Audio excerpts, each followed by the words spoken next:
Call it the incredibly shrinking dollar. The dollar falling again against the euro today after that weak new home sales number. In fact, in the last year, the dollar's dropped 10% against the euro. The euro now costs about $1.41. And it's not just the euro. Last week, the dollar hit a three-decade low against the Canadian dollar. This morning, the greenback hit a record low against a basket of 6 major currencies. As tracked by the New York Board of Trade, we're talking about the dollar index. The Dow Jones is up 105 points. This on a day when oil was up to a new time high of $96.67. Gold was up, the dollar was down. But look at those triple digits, and NASDAQ's doing well Only also. 6 Dow components are down. The government reported the GDP last week. They said our economy grew 3.9%. But to make that, the government assumed annualized inflation was running at 0.8%. Now, there's no way that's true. If the government was accurately reporting inflation, we would know we're in a recession. You guys have to start looking at real numbers. You're talking about the Dow up about 100 points today. If you price it in Canadian dollars, it's down almost 100 points. I got about 30 seconds or so, but I want to get your take on how much lower you think the markets can go right now. We think that the markets can decline 50 or 60%. We hate to say something so somber, but this is not the time to be optimistic or pessimistic. It's the time to be realistic. Our whole system has been built on credit expansion. We have to grow credit year over year in order to keep the economy growing. The economy is not going to grow. It's going to suffer recession, and once it enters recession, it's going to cascade on itself. But what counts is not how many dollars we have, but what those dollars are worth and what we can buy with them. And the dollar is becoming less valuable every day. And based on our economy, our huge current account, our huge trade deficits, our lack of domestic manufacturing, our lack of domestic savings, there's only one thing the dollar can do, and that's go down.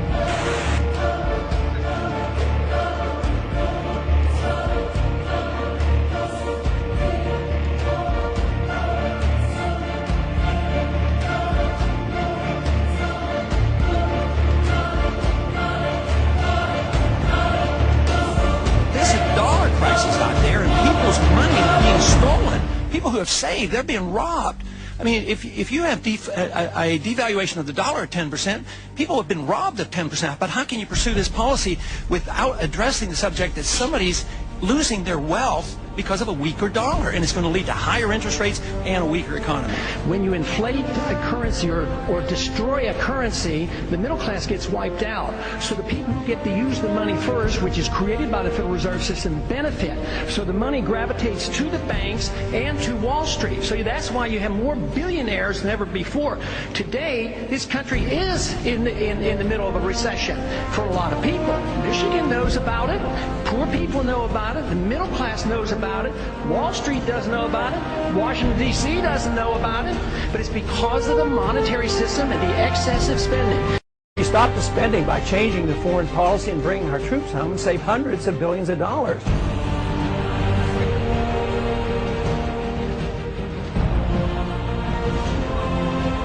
Nobody looks at the cause of our problems, and the cause comes from the Federal Reserve creating too much credit and distorting the markets. You can't have a current account deficit of $800 billion a year and think the currency is going to hold out. And everybody bugs the Fed, all the congressmen, everybody else, and Wall Street says, you know, what we need is more money, lower the interest rates. And nobody asks, how do you lower interest rates? Well, you do that by creating more money. What specifically would you like to see Mr. Bernanke do right now? If anything, he should be more careful with the amount of new money he creates out of thin air, because eventually this will just lead to loss of confidence in the dollar on the international exchange market, and that's exactly what's happened here in the last month or so. The dollar is going down sharply, and it's because we're resorting to inflation. Well, you're quite right about the dollar going down.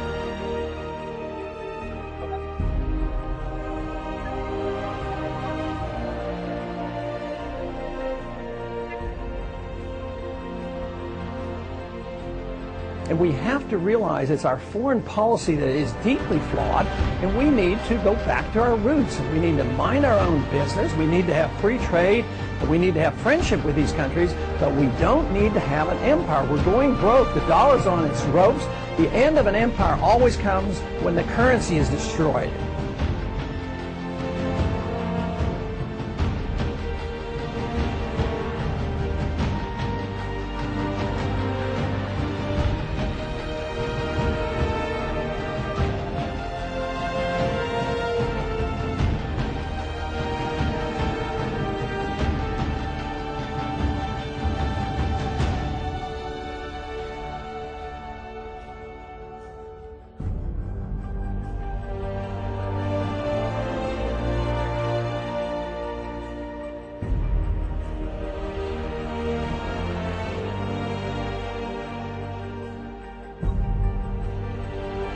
Without question, you're the only presidential candidate delving into these issues. What kind of new monetary system would you like to see?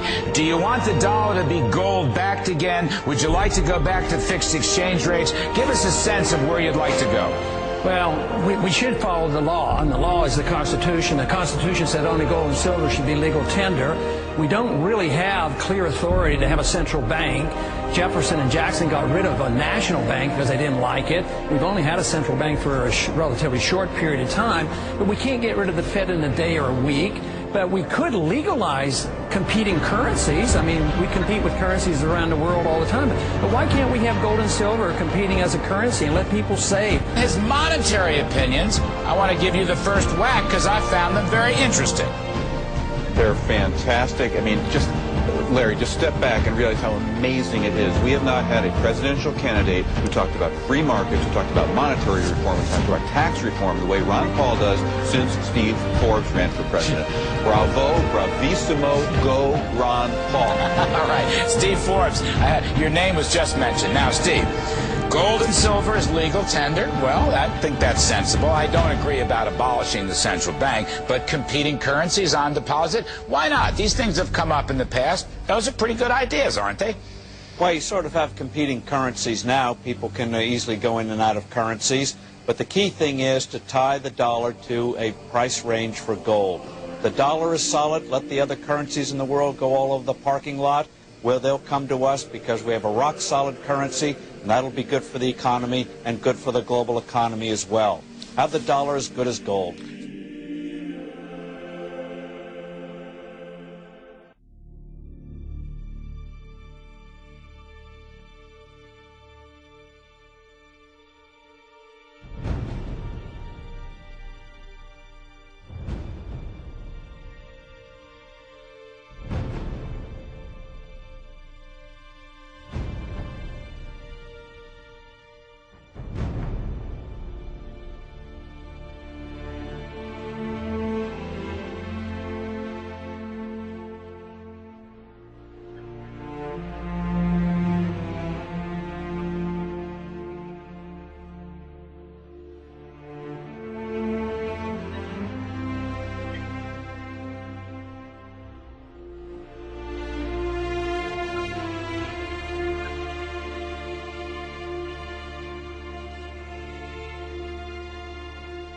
How are you going to protect the dollar? If you don't have the dollar maintaining its value, no matter where you put the money, you're not going to have any value. That's where the crisis is coming. You're going to go up with all these cost of living increases, but you'll never keep up with the cost of living because the dollar is going down, the cost of living is going up. Our dollar today is worth 4 cents compared to the dollar of 1913 when the Federal Reserve took charge of it. And if you don't deal with the dollar, there will be no retirement for anybody. We're going to have chaos.